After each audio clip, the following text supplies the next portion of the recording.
Assalamualaikum warahmatullahi wabarakatuh. Perkenalkan, nama saya Niken Suryani dari kelas TPIJ. Di sini saya akan mempresentasikan salah satu tugas dari mata kuliah Introduction to Pedagogy. Ada 3 hal yang ingin saya presentasikan di sini. A. Pengertian pendidikan menurut para ahli. B. Tujuan pendidikan. C. Perbedaan mendidik dan mengajar. Pengertian pendidikan menurut para ahli. Neil Geveld memahami bahwa pendidikan adalah upaya untuk mempengaruhi, melindungi, dan mendukung pertumbuhan siswa, atau dengan kata lain memungkinkan siswa untuk dapat melakukan tugas-tugas dalam hidupnya tanpa bantuan orang lain. Pengertian yang dikemukakan oleh Dewey menekankan bahwa kegiatan pendidikan pada hakikatnya adalah proses pengalaman, tetapi pengalaman ini harus mengantarkan siswa pada kedewasaan batin. Dalam hal ini, mereka dapat bertahan hidup dalam lingkungan dengan berbagai tantangan dan masalah yang mereka hadapi dengan orang lain. Menurut Crow, pendidikan merupakan pengalaman yang memberikan wawasan bagi siswa agar dapat tumbuh dan dewasa. Dari berbagai penafsiran, tampak bahwa apa yang didefinisikan oleh para ahli pada dasarnya tidak ada perbedaan mendasar. Tampaknya, para ahli masih menunjukkan faktor independen, atau menurut istilah yang berbeda, sebagai tujuan dari proses pendidikan. Dapat disimpulkan bahwa pendidikan adalah usaha dasar. Usaha dasar berarti bahwa kegiatan pendidikan yang dilakukan harus didahului dengan kegiatan yang terencana, sistematis, dan terarah, dengan menggunakan prosedur, mekanisme, dan alat yang terbaik dimaksudkan untuk memperlancar proses pelaksanaan yang sudah ada.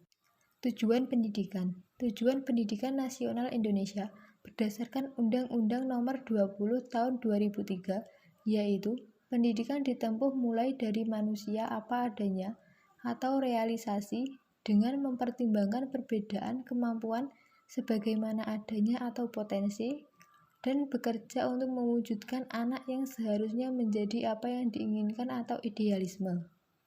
Tujuan pendidikan tidak lain adalah agar manusia beriman dan bertakwa kepada Tuhan Yang Maha Esa, berakhlak mulia, sehat, cerdas, berkemauan kuat, dan mampu melakukan sesuatu pekerjaan. Dengan kata lain, pendidikan bertujuan untuk mengkloning manusia. Tujuan pendidikan nasional sesuai dengan ketetapan MPRS nomor 26/MPRS tahun 1966 tentang agama, pendidikan, dan kebudayaan, maka dirumuskan bahwa tujuan pendidikan adalah untuk membentuk manusia Pancasila sejati berdasarkan pembukaan Undang-Undang Dasar 1945. Sebagaimana dikemukakan oleh A. Tresna Sastrawijaya, tujuan pendidikan adalah segala sesuatu termasuk persiapan kerja, keterampilan memecahkan masalah, penggunaan waktu luang secara konstruktif, dan lain-lain, karena harapan setiap siswa berbeda. Secara bersamaan, tujuan pendidikan yang terkait dengan semua bidang studi dapat diidentifikasi. Di sini saya juga menambahkan fungsi dan tujuan pendidikan bagi masyarakat dan bagi pemerintah. Fungsi dan tujuan pendidikan bagi masyarakat. A. Sebagai sosialisasi, B. Sebagai kontrol sosial, C. Sebagai pelestari budaya, D. Sebagai seleksi, E. Sebagai perubahan sosial, F. Sebagai partner masyarakat. Fungsi dan tujuan pendidikan bagi pemerintah. A. Menciptakan generasi penerus bangsa, B. Pendidikan sebagai alat untuk mengukur kepedulian terhadap generasi bangsa, C. Sebagai alat transformasi nilai, D. Untuk memberikan informasi dan pemahaman, E. Untuk mencegah terjadinya tindakan kejahatan, F. Untuk membentuk karakter bangsa.